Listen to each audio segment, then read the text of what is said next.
The Vakkali Sutta of Dhampad talks about a Buddhist monk who was mesmerized by the noble appearance of Buddha. He wanted to be with Buddha all the time. He even converted to become a Buddhist monk to achieve this goal. Vakkali was born in a Brahmin family of Savatthi and was well versed in the three Vedas. Once he saw Buddha during his alms round, and he instantly developed deep admiration and reverence towards his noble appearance. He followed Buddha as he desired to be with him all the time. He left his house and converted to a Buddhist monk to remain near to Buddha all the time. At the monastery, he hardly paid any attention to the responsibilities of a bhikkhu. Finally, on the last day of the rainy retreat, he was commanded by Buddha to depart. He practiced meditation and concentration for some time. Time passed and Vakkali learned that Buddha was staying at the bamboo grove in Rajgriha. He wanted to see Buddha once again. So he started his travel to visit him, but he fell sick on the way. He was staying at the house of a potter and was very sick and under severe pain. He requested a bhikkhu who was nursing him to go to Buddha. He told him that after paying his greetings to Buddha, make him a request to visit Vakkali. Please inform him that Vakkali was too weak to come to the bamboo grove.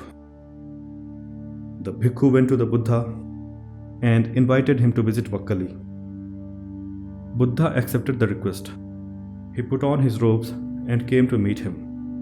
When Vakkali saw Buddha coming, he was filled with extreme happiness and started arranging the bed and seats properly.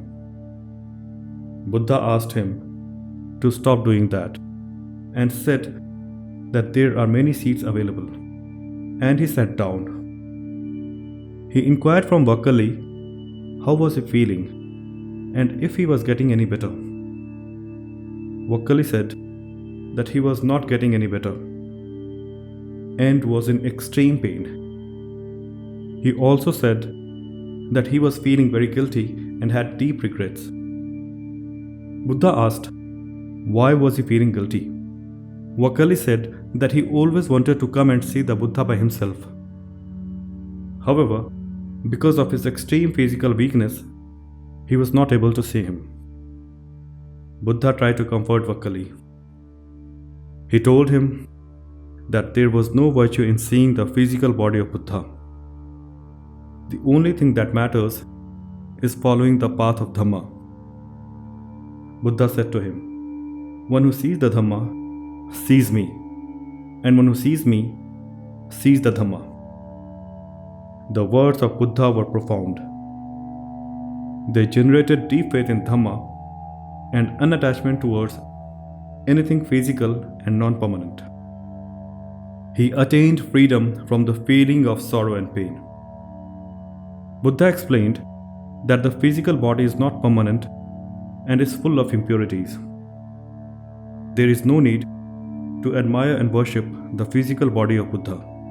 He said that his words did not mean that one who follows his Dhamma will see his physical body.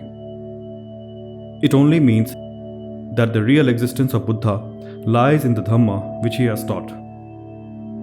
One who sees Buddha sees the Dhamma.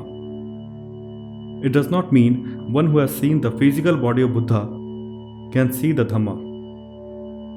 It only means that one who has understood the thoughts of Buddha can understand his Dhamma.